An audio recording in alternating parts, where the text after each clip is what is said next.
My sermon title this morning is Love's Revolution, We Cry Power. You may recognize that from Hosier's song, Nina Cried Power, which I will tell you the words for, but I encourage you to go listen to that watch that on YouTube.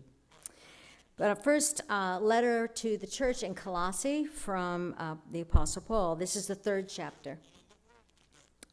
He writes, "As God's chosen ones, holy and beloved, clothe yourselves with compassion, kindness, and humility, meekness, and patience.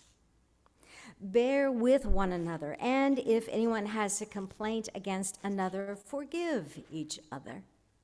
Just as the Lord has forgiven you, so you must also forgive. Above all, clothe yourselves with love, which binds everything together in perfect harmony."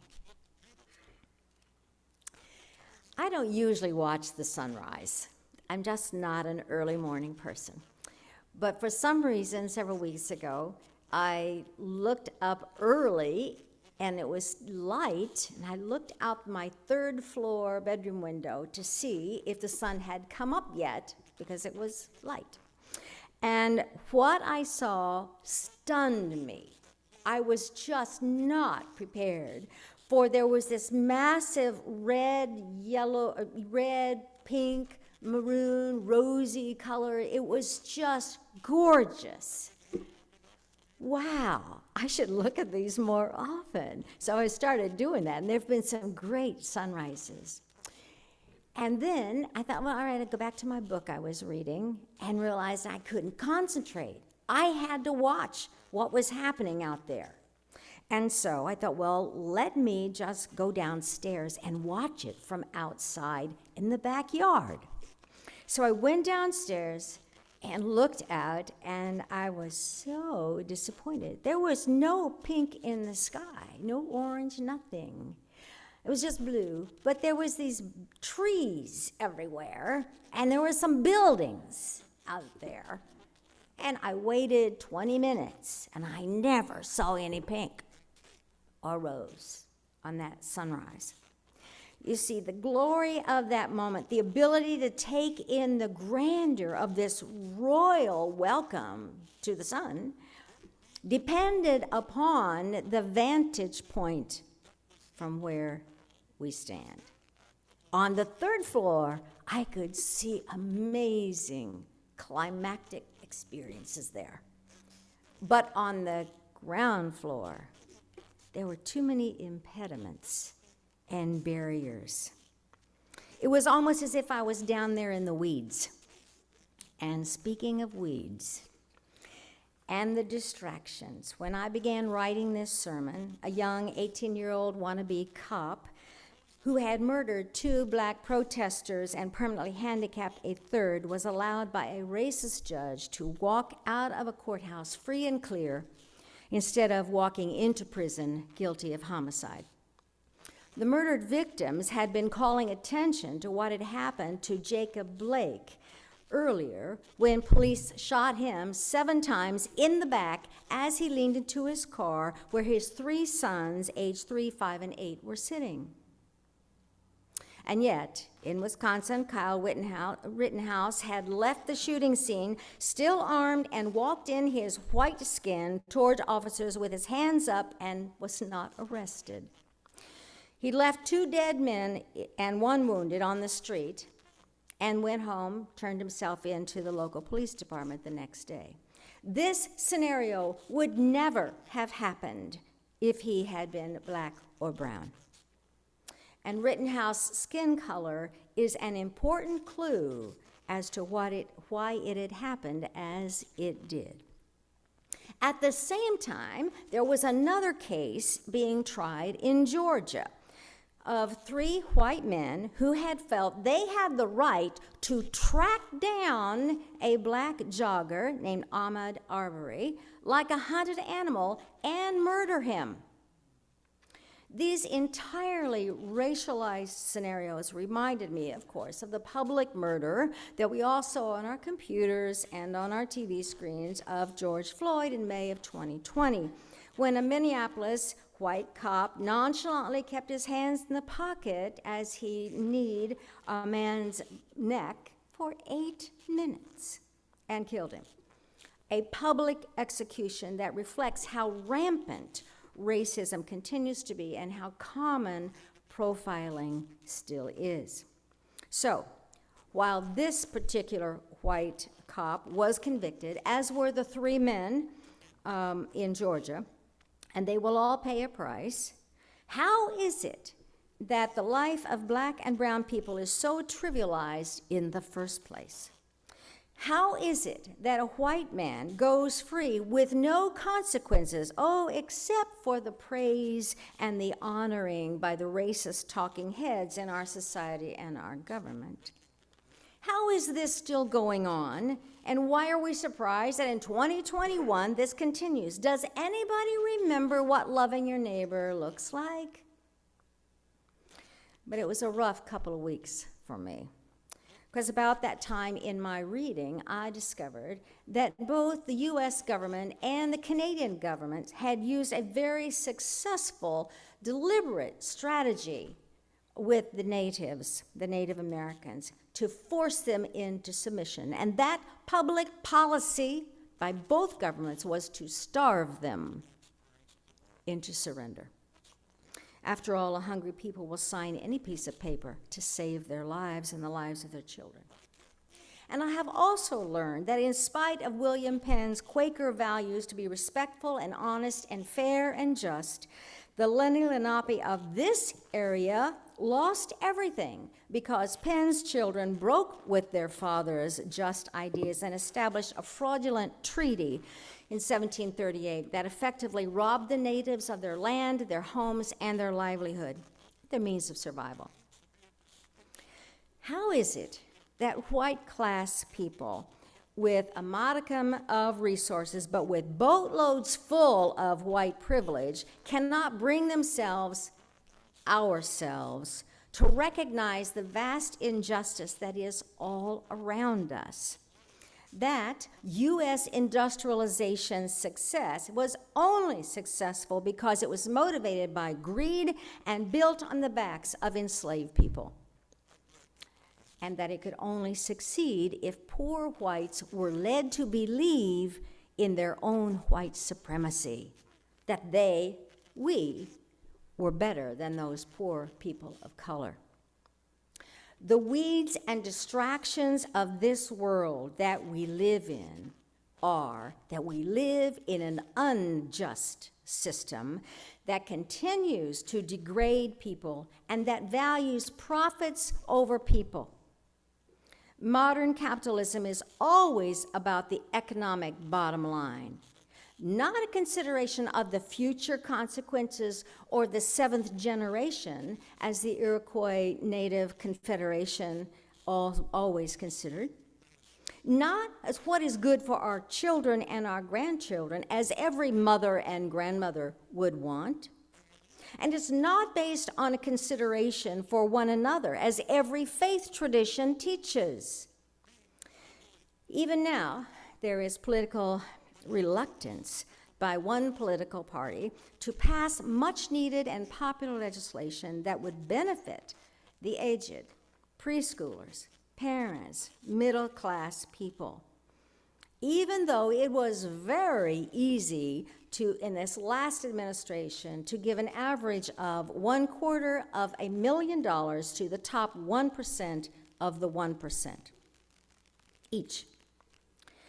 And if there's any doubt as to the state of the soul of this nation and the amount of weeds that we live in, the Mass Shooting Tracker Project has documented, until a couple of weeks ago, maybe higher, 470 mass shootings in this country in this year alone, being defined as 4 or more people shot at that time. 470. That leaves 482 people dead, 1,927 injured, for a total of 2,409 lives and families that have been turned upside down and or quenched.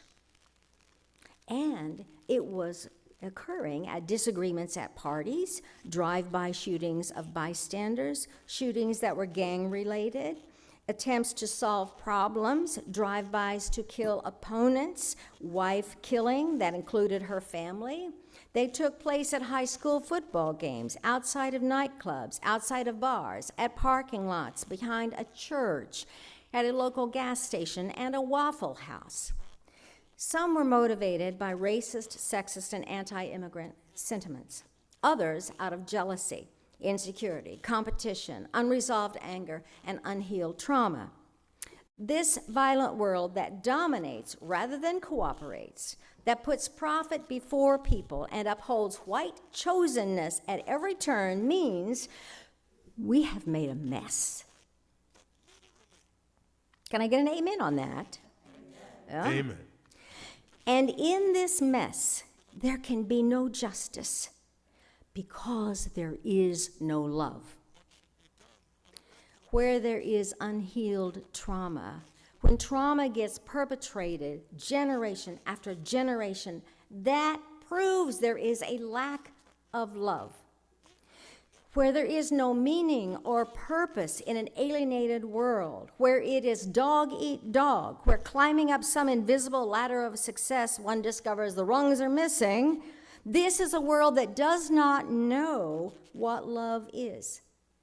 Not a clue.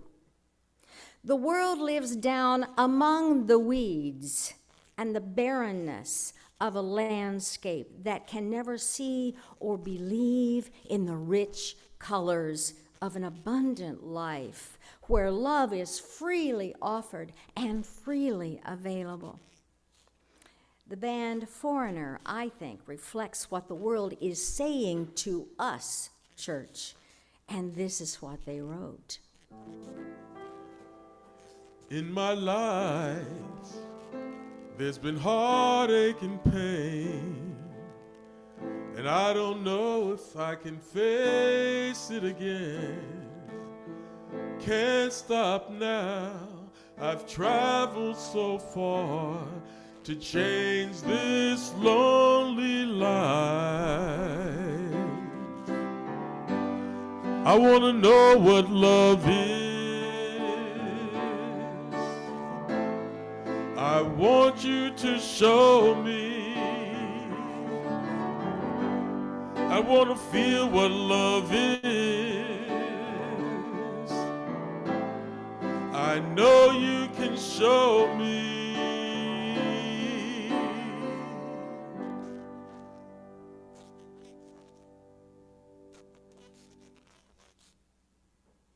So what's the story? How do we tell the world, how do we show the world that is trapped in the weeds and way too low what love is? Long time ago, in the time of the Roman Empire, a dictator sat on a gold throne and proclaimed himself the Son of God, Caesar. The Roman soldiers had complete authority over the peasants, Roman or otherwise, and they were ruthless. In this world, Romans had no sympathies for or sensitivities to women, children, foreigners, or slaves, or non-property men. Indeed, domination was and always is the name of the game in the game of empire. And to survive, one has two choices. You ingratiate yourself to those in power, or better yet, you get as far away and invisible as you can from such ruthless players. And then, the story goes, love came down at Christmas in the form of a brown-skinned baby boy born to an adolescent mother and to Joseph. And soon all three escaped with their lives to another country when Herod became threatened. Love came down, and it always threatens the status quo. Love came down. That is the story of the church of this season. It is of a love that is beyond our comprehension. It is greater than our deepest fears. It is stronger than death itself. It cannot be contained. Love came down, and those with eyes to see could see the red, rosy, pinkish colors of hope and new beginnings. From the vantage point of the world, it can't be seen. And just as I could not see the sunrise from the ground level, I waited for the colors of sunrise just as the world is waiting for some direction, some sign that this makes sense, that there is meaning in human existence in the midst of a continuing generational injustice, inexplicable pain, and wide global suffering and inequity. But because I had the vantage point that was higher in the third floor, I knew the glory of a spectacular sunrise. So, people of faith know there is hope. The vision is one of justice. The vision is one of a just peace. But it depends on your vantage point to see it, doesn't it?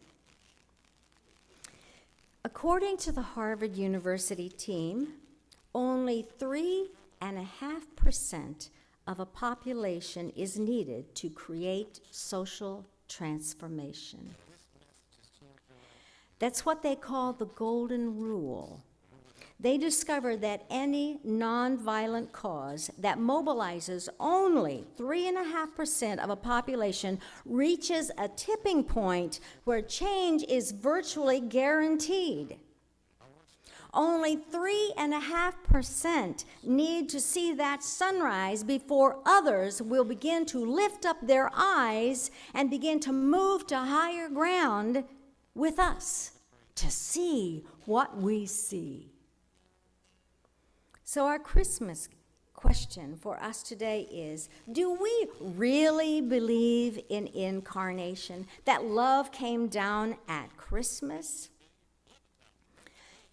Because the Christian theologian Meister Eckhart asks, what good is it if God gives birth to God if I don't give birth to God today? I'm going to repeat that. What good is it if God gives birth to God if I don't give birth to God today? Do we really believe in incarnation, that the love that came down at Christmas is being reborn in us this day? Oh, not history. Today. That is incarnation.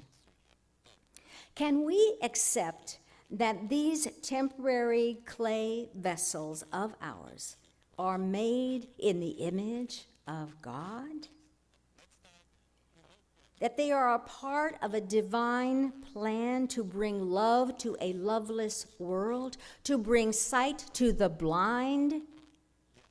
That we are the change that we have been longing to see and been waiting for in this world? From the vantage point of knowing that love came down at Christmas, can we bring hope to a discouraged and despairing, violent world that wants to know what love is? It is true, there are those who've sold their soul to a domination framework, who choose to believe that they are gods, better than others, who in their insensitivity or woundedness are lost. Lost people have lost sight of who they are and who they could be and are in God's eyes. They have no idea of who they are capable of becoming if or when we surrender to love in all of its abundance. It just depends on the vantage point as to whether or not we can see it. The vantage point is higher. And the hymn writer says it long ago, Lord, lift me up and let me stand by faith on heaven's tableland, a higher plane than I have known. Lord, plant my feet on higher ground. We cannot get distracted by the shenanigans of a lost world that doesn't know what love is. We must move higher, move to higher ground. That is where the promises can be seen, higher.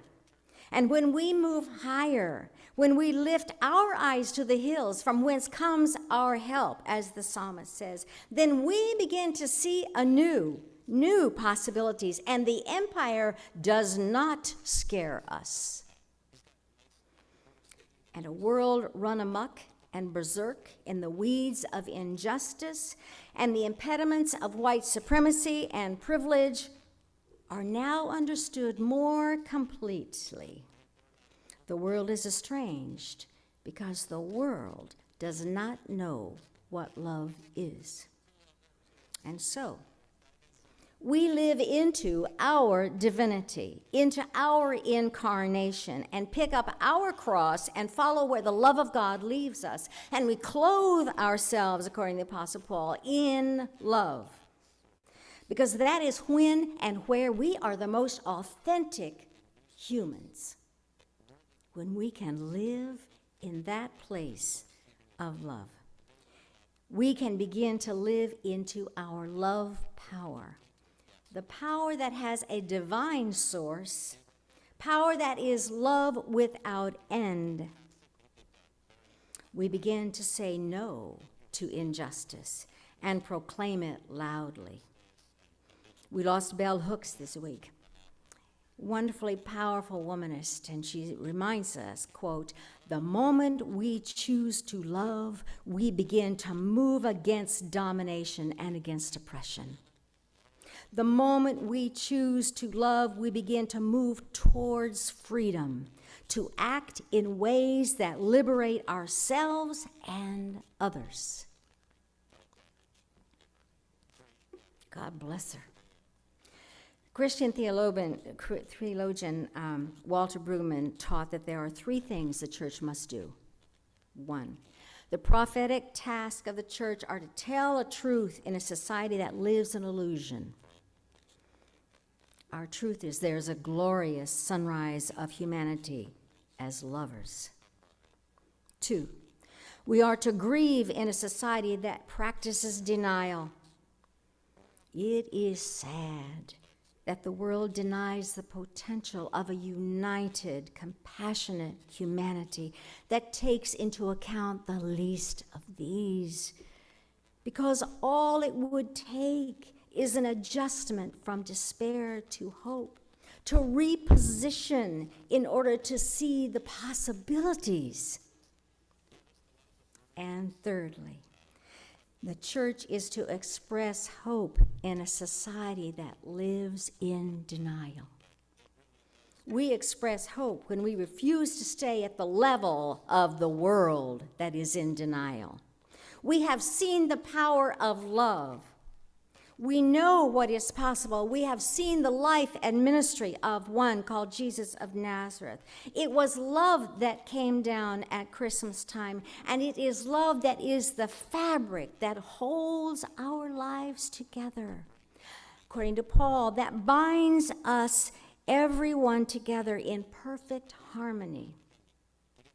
It must be shared. We dare not stop holding up the vision and telling what we have seen and experienced and know to be true. Love wins. Social transformation is contagious. It is love power that changes the world, and only 3.5% of the world need to see it and live it before the effects begin to be seen and transformation begins to happen for justice and for freedom. A church committed to a love revolution is a community of power, and it is love power that counters evil. It is love power that starts a revolution of compassion. We don't say we love you, we show we love you. We live it. It isn't just to wake up, it's to rise up. It's not just saying it, it's doing it. The Irish singer-songwriter Hosier tells us, and some of his words, it's not the opening of eyes, it's not the waking, it's the rising. It's the heat that drives the light. It's the fire it ignites. It's not the waking, it's the rising. It's not the song, it's the singing. It's the heaven of a human spirit ringing. It's not the waking, it's the rising. And I could cry, power, power, Lord. Nina cried power. Billy cried power. Mavis cried power, and I could cry power. It's not the wall, but what's behind it. Oh, the fear of fellow man, its mere assignment. And everything that we're denied by keeping the divide, it's not the waking, it's the rising. Nina cried power. Lennon cried power. James Brown cried power. BB cried power. Joni cried power, and I could cry power. 'Cause power is my love when my love reaches to me. Seeger cried power. Marvin cried power. Patty cried power. Lennon, Billy, Dylan, Woody, Nina, but I could cry power. It is love power. And love power starts a revolution of hearts that transforms lives. And yes, all of those artists cried power. And musicians cry power, and poets cry power, but faithful people cry power too. Lance cries power, Bill Bloom cries power, Sandra cries power, Linda cries power, Dave Tickle cries power, Sue, Michelle, Nancy, insert your name. UCC Levittown, are we crying power? Is the revolution happening yet? Do we believe it? It's the only thing that will save us. It's love. It's here. It's here. In you and in me. Let the revolution begin. Amen. And amen, and amen.